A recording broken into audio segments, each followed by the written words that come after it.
kamaring, karon mga kamaring, bukas, kasal na ni Carlia. Bigla sila na magpakasal sila. Tapos doon ako sa Surigao, tumawag si Lia na, ate, magpakasal kami ng kasalan ng bayan mga kamaring. Grabe di ba excited kayo mga kamaring? No? Hindi mo akalain si Carlia mga kamaring, text meet lang sila, chat meet lang sila, at ngayon, mag-asawa na silang tunay. Grabe no, magsana all na lang ko mga kamaring. Para sa ako mga kamaring, hindi ko din naranasan na magpakasal. Gusto ko naman magpakasal, pero gusto ko magpakasal ng tao, baka sasabihin nyo na, ikaw wala ka pang kasal eh. Hindi, ganun ha. Yung sa akin lang desisyon. Ngayon, nag-asawa ako ulit. Kasi, iniisip ko din mga kamaring na isipin ko na kung magpakasal ako, yun na, ang tao na habang buhay hanggang sa dulo na siya na, di ba? Di ba, alam niyo mga kamaring, sa ngayon mga kamaring, siyempre pag meron tayong anak, hindi tayo sure na totoo ba yung pagmahal niya. Okay lang kung yung ama ng anak mo, siya. Hindi, iba din mga kamaring ha, sino yung makarelate sa akin, sana hindi kayo magbaba sa akin na hindi ako pa nakasal. Kasi desisyon ko yun na hindi pa ako magpakasal kasi gusto ko yung magpakasal ako na kabisado ko na yung tao na ganyan ang ugali, ganyan. Ano ba, yung pamilya niya ni Melvin, okay naman sa akin yung mga kapatid niya, pero dapat mayroon pa kaming trial pa sa buhay namin. Kailangan mayroon pa kaming pagsubok na marami. Dami pa kaming problema ngayon. Hindi pa yung kasal yung inatupag namin kasi mayroon pa kaming area na hindi pa natapos sa Pispan kasi malaki pa yung gasto. Ngayon na taon, madami yung problema ko. Sa ngayon nga taon, nagpaano pa kami sa lote ni Papa doon sa Pispan. Kami ni Franyuli, tulong-tulong kami, magkapatid. Yung ibang mga kapatid ko, konti lang yung binigay kasi mahirap naman sa panahon ngayon. Yung ni Papa, para meron kasi silang pangbayad doon sa DNR. Sa ngayon, dagdag naman yung kasalan nilang Lia, pasensya na jud kayo mga kamaring, kasi madami na mga problema namin na inatupag bitaw mga kamaring, hindi lang sa kasalang ni Lia at Carlia lang mga kamaring. Sa ngayon mga kamaring, anong kaya lang namin na gagawin, yung kaya lang namin, yun lang ang maabot lang namin mga kamaring. Makakala nyo, kasal naman yan, pero walang litson. Hindi naman sa ganun mga kamaring ha. Hindi na lang tayo magbabase sa pagkain. Ang importante na ipa-plaster na to sila. Siyempre ako ang ate. Napasalamat po kong dako mga kamaring sa Ginoo kay bisan tuod. Grabe ka lisod jud kay karon mga kamaring. Nag-abot-abot ang mga problema pero nagyapon sila Franyuli ni abag sa amoa nga sa among mga problema. Napasalamat jud kong dako ni Ulysses kay hantod inana siya. Bayot siya dili siya babae nga tinuod pero nakarelate jud siya kung unsa gyud ang feeling sa babae, makarelate pud siya og unsa poy feeling pod sa igsoon ni Francis. Kabalo pud siya motan-aw sa tawo nga lisod jud kaayo. Motabang gyud siya mga kamaring bisang dili man ingon nga dinagko, dili man ta makaingon nga dagko sila sweldo, nakabalo gyud ta ana na gagmay pa ilang sweldo, igo-igo ra pud sa panimalay, puro basig makaingon mo nga, grabe naman sila Franyuli, hindi naman sila nakaano sa kapatid ni Francis Litson. Hindi naman sa ganon makamaring ang nagtutulong yung sa akin nag-e-effort sa kasal ni Carlia, sila Franyuli mga kamaring. Kung alam lang yung mga kamaring yung totoo, hindi lang yung mga inaano niya, bas, ganun, ganyan. O, di na nako tas-on mga kamaring, ang ako karon mga kamaring, sila Lia at Carlia, nagpakasal sila kay si Lia, nakita ni Lia nga nagpost si Mayor Judy Amante na libreng kasalan karong February 11. Mo si Lia, tong December is nagtawag siya sa Surigao, kay doon pa kasi ako sa Surigao. Ate, magpakasal kami ni Kerr. Parang nasi-shock din ako makamaring kasi wala naman kaming pera mga kamaring. Diyos ko mga kamaring kasi meron pa kaming inatupag na problema yung pagpasukod sa yuta ni Papa sa DNR mga kamaring kay para wala na kaming problema sa yuta ni Papa. Tapos ngayon mga kamaring, sinasabi ni Lia, ganon, parang naisip ko din ba nga, dapat pigilan ko. Pero hindi ko na lang siya pinipigilan kasi desisyon niya. Kasi alam ko naman na meron silang anak ni Kerr. Eh, hinayaan ko na lang sila mga kamaring. Ang ako mga kamaring, ginasubaybayan na lang namin sila mga kamaring. Nag-support na lang ako sa kanyang anong desisyon nila mga kamaring. Ganun na lang. Puro sinasabi ko sa kanya, hindi yung bongga yung kasal mo.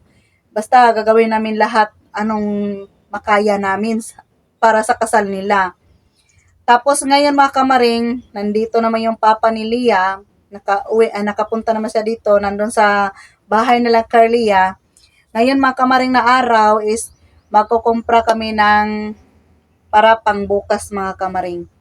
Ang ipakita ko sa inyo mga kamaring, yung video nila ni Carlia na nagphotoshoot sila, sobrang cute ni Lia. Bagay sa kanila yung damit nila, di ba? Binilihan pa si Ker ni Yoli ng damit para meron silang photoshoot para maganda tingnan sila. Tapos, bukas magluluto ng yung kanin, yung kapatid ko si PJ. Yung lutuin niya doon sa kanila, kanin at saka sinugbang isda. Yung sa akin, yung ulam dito, yung pansit, aplitada, o humba, ganyan naman kasi yung mga Pinoy, di ba? Yun naman ang kaya natin lutuin. Wala pa man tayo ng budget ng panglitson. Okay lang yan mga kamaring kahit walang budget ng panglitson, basta matapos yung kasal nilang Carlia mga kamaring, at least nag-support mi sa ilahag hapon ug unsa ilang mga desisyon nga inana. Nga ugma sila Franyule dito na mo ibinyo sa dagat ng kamaring kay para nindot ang view. Sila ugma Franyule mag-design sa mga kuan dito sa among binyo, sila ang akong gipasign mga kamaring kay ako di ko makatabang nila kay si magluto kog sudan tapos magnapa kong alaga si Kylie. Inya ang akong isa kay igsuon si PG magluto siya og kanon o magsunog pang isda. Inya ang ako pong isa kay igsuon nga si Sunday mao na sunod nako mga kamaring. Si Sunday magkuan na siya mga kamaring ng muhatod sa kasal nilang Carlia mga kamaring, siya ang sakyan iyang sikad mga kamaring. Nya tapos mga kamaring, ipakita ko sa inyo mga kamaring, yung gown ni Lia mga kamaring. Tapos kung ipakita sa inyo mga kamaring, pupunta na ako doon sa Pranyuli mga kamaring. Sobrang busy ko mga kamaring ngayon mga kamaring kasi pag pumunta na kami doon sa merkado nila Pranyuli, mamaya baka uwi kami, linisan ko pa yun, mamanikuran ko pa yung mama ko at saka yung si Lia mga kamaring para iba maganda yung kuko niya. Grabe no. Si Lia mga kamaring sabay sa uso mga kamaring.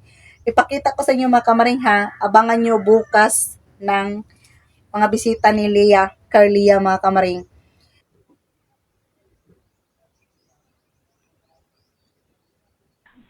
Ito na yung mga isa na makakabit yan. Isang minit ito yun.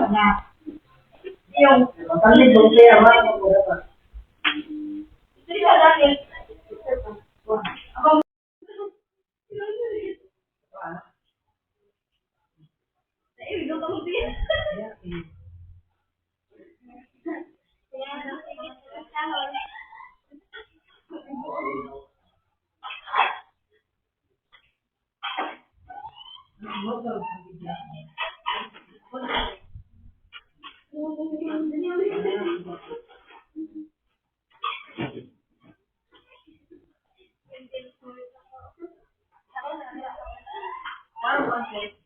Hi mga kabanch! So ngayon ay tapos ko na pong inedit po yung wedding picture po ba yan? Para sa ano po nila Carlia, silang tarpaulin. So ito na po yung nakayanan ko. Pero sa ngayon mga kalab, hindi po yan tapos dahil meron pa akong ilalagay dyan. So dito lang po ako nag-e-edit. Tapos yan, yung mga picture nila. Ayan. Dito ko lang siya ini-edit sa CapCut. 'Di ba? Okay na ba siya? Kasi yung tarpaulin kasi is pa ganun kasi sa parang pa-portrait. Tapos, yung design kasi sa ano namin is parang ganun siya. May mga balon dito sa gilid, parang ganyan. Kaya, ginanito namin siya. Hindi na yung pa-landscape. Ayan. O, karon mga kamaring, nandito ako sa bahay sa Frenyo mga kamaring. Punta kami ng Kabadbaran mga kamaring. Ayan si Yoli mga kamaring. Yes, bibili kami ng mga kailangan pa ding bilhin at last day na po ngayon, Tino. Oo. Sa wakas, kasal na po nila. Hay, makaginhawa na din Grabe. dako. Kay gabi din ka stress. Di ba di basta-basta ang magpakasal da inom o nang dapat paghandaan jud siya. Di ba, Ti? Handaan jud kay isod kayo kung magpakasalan kag bigla-bigla niya wala bitay kuan bitaw. Isod kayo para ni karon no, grabe ka lisod jud Yes. kayo. Buti na nga lang is umuwi talaga si ate kasi pag wala siya bakla ay na. Patay. May gani no kay support ko da katong sa si Franyoli sa gastoson sa uban Yes, nga mga dakuan. kuan. Dili kay kuan ha. Effort me.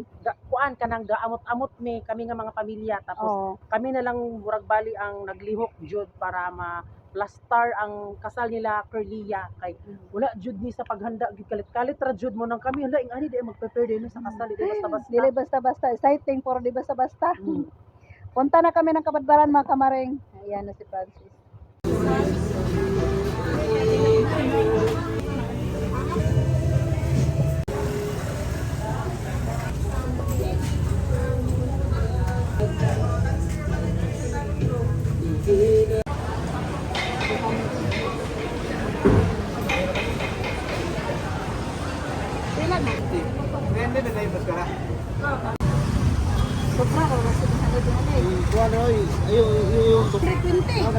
Kuya, isa, kadali.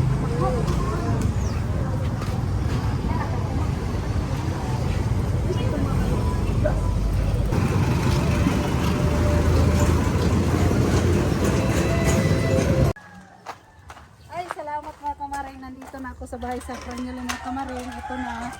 Magpaalam na ako sa inyo mga kamaring. Abangan nyo yung bukas sa kasal ni Curlia.